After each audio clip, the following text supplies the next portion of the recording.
But the bottom line is, the door that you opened was the door of guns, my friend.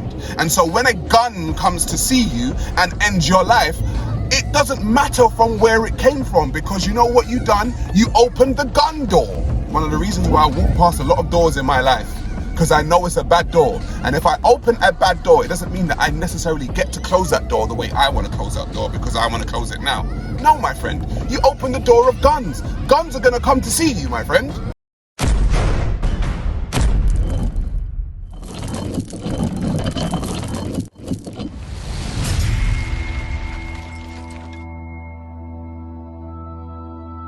So in the UK, race is rearing its ugly head once again. It doesn't go away.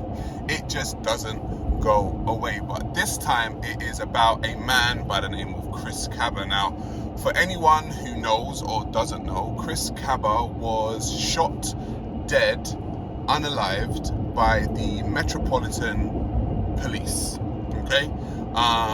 But let's just say, because there's a lot of people that think the UK don't have armed police, but we have a special unit of armed police. Generally, police do not have weapons, but the armed police were called for Chris Kaba, and he was eventually unalived, unfortunately. Now, what I'm going to do is I'm going to ask the question, who was Chris Kaba, and did he deserve to die? Okay, now there have been all kinds of marches and demonstrations and opinions online about Chris Kaba and what he done, from what he didn't do, and if he deserved it, from what he didn't deserve it. The quote-unquote black community is kind of split on this one, which is very interesting, which kind of shows that there's been a shift going on, but you know, that's another conversation for another day, or maybe just later. But Chris Kaba was a essential gang member.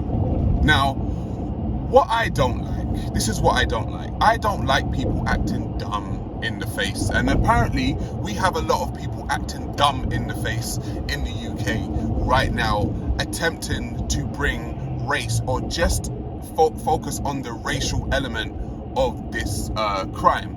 Now, is it true that the police forces of the UK are institutionally racist? I myself done an interview with Lee Jasper, and Lee Jasper said, who was a politician, was a politician over here, said yes, the police are institutionally racist. As a matter of fact, only in the 2000s and mid 2000s, I think it was like 2012, 2015, something along there, the head of the Metropolitan Police said that the police has to take institutionally racist accusations on the chin. So the police have shown themselves to be institutionally racist, and the head of the Metropolitan Police has also said yes. Okay, so we have that element. Are there racist parts of the police force in the UK? 100% yes, there are. Okay, 100% yes, there are. However, let me ask you this question. If you know that police are institutionally racist and you are doing things to put yourself in and around racist people, right? Why would you do that? I'm just gonna ask a question. Why would I do that? Okay? Why would I become a criminal gang member who goes to shoot other people? Oh yes, ladies and gentlemen. Chris Kaba owned a gun and was shooting a gun. As a matter of fact, Chris Kaba one day walked into a club, a crowded club of black people, and shot at another black person in a crowded club of black people. Now, when the people come out and say Black Lives Matter, it didn't seem like black lives really mattered to Chris Kaba. Didn't seem like it. Just an observation, okay? So when people are coming out saying Black Lives Matter, well, the person who you're defending, along with that trope of Black Lives Matter, didn't seem to actually care about black lives, because there could have been a ricochet of something. A bullet could have hit, an innocent lady or something like that, but it was in a crowded club. And then afterwards, there's a video that appeared, not only in the club, but then outside, where he's shooting at a car. Now, What I don't want is people acting dumb in the face. Let's not act dumb in the face, people, okay? If you live by it, you just might die by it. I'm gonna repeat that. If you live by it, you just might die by it. Do you know what, right? The black community, quote unquote, has to be some of the most emotionally led, non-thinking, non-cerebral people that I've ever come across. And I know people are going to be like, oh, he's a coon, he's not part of the community, bruv. It's just like, brother, sister, start thinking, okay? If you are doing something that is bad, do you think that something bad is going to happen to you? Are you putting yourself in and around the right energy, for instance? Are you putting yourself in and around the right people? Are you putting yourself in somewhere which is best for your mental and physical well-being? If you're not, why are you complaining? Like, seriously, what at this point in time, why are you complaining, bro? Like, it's the most weirdest thing to me. It's like, look, I put myself in certain positions and in certain places because I want certain outcomes. That's why I do it. Everyone does it. But why are you acting like it's different now? Because the quote unquote black community, yeah, are the only community, like I said, to prop up their bad people as if they are part of the community. That's the problem that we have. We're gonna prop up the bad people. We're gonna prop up all the whores, all the drug dealers, all of the bad men and bad women in our community and act as if those people are the good people. Why are we lying?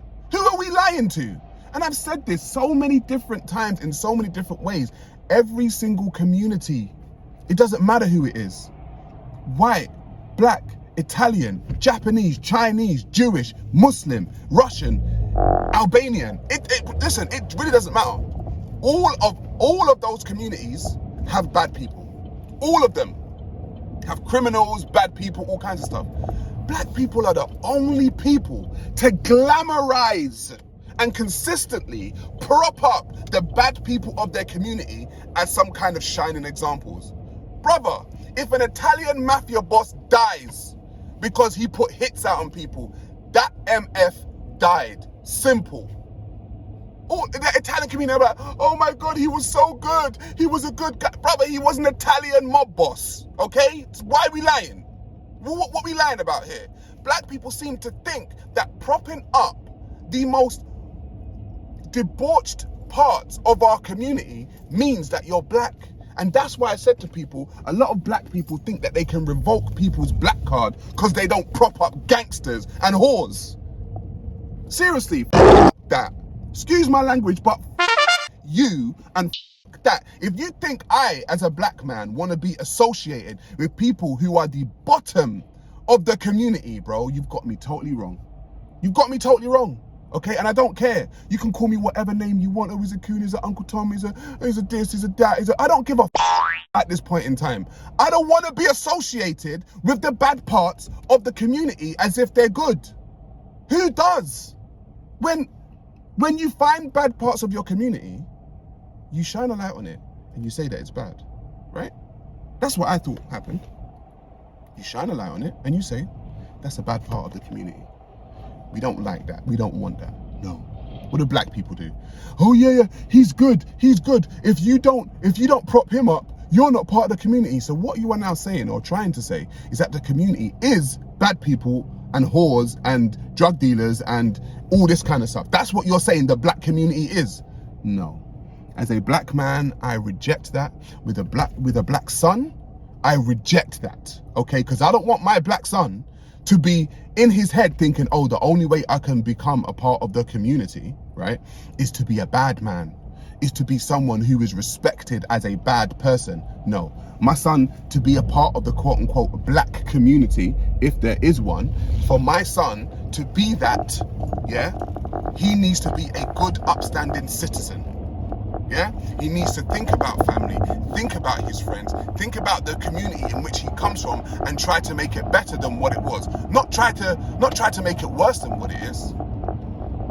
So, can we please stop acting dumb in the face? Now, me and a wise man have conversations. He knows who he is, right? And we say things like, be careful of the doors that you open. And here's the thing, guys, okay? A lot of the time, people open doors. And because of the human arrogance and the human ego, they think that they are going to be the one to close that door whenever they want to close it, because they think that they're a bad man. I'm a bad man. I open this door because I'm a bad man, and I'll close it because I'm a bad man. Well, my friend, and this is a message to all peoples, just because you open a door, it doesn't mean that you get to close it. Because someone else just may close that door on you. What was a door that Chris Kaba opened? The door of guns. He opened the door of guns. Guns, he was readily shooting his gun. And how did he get unalived? By a gun. That's how I see it. Yes, we can talk about racist police forces and all this kind of stuff, and it would be 100% true. But the bottom line is, the door that you opened was the door of guns, my friend. And so when a gun comes to see you and ends your life, it doesn't matter from where it came from, because you know what you done? You opened the gun door. Okay? And there are people out here thinking that they can close the door however they want to close the door, and you are not in that position. You don't get to just choose. When you open a bad door, I'm telling you, one of the reasons why I walk past a lot of doors in my life, because I know it's a bad door. And if I open a bad door, it doesn't mean that I necessarily get to close that door the way I want to close that door because I want to close it now. No, my friend, you open the door of guns. Guns are going to come to see you, my friend. Okay? In whatever shape or form they choose to form, from whatever person they choose to form, they will form and they will come for you. And the gun came for Chris Kaba because why? He opened the gun door. So here you are. We can talk about everything else, about the racist police force, which will be correct. We can talk about the fact that the police forces are maybe trying to slander his name. Could be correct. I don't know, and I don't care. I go for the bottom line. And the bottom line is, if I choose to open the knife drawer and start waving it around and try and stab people, do you know what might come for me? Another knife. From where? I don't know. But you know what door I just opened? Like attracts like door. That's what I just done. The like attracts like door. We've been black people. We have been told from times immemorial by our parents' parents, right? If you live by the sword, you die by the sword. As a Jamaican, I was told that all the time. If you live by the sword, you die by the sword, right? Everyone knows it. The man lived by the gun. What did he die by? The gun.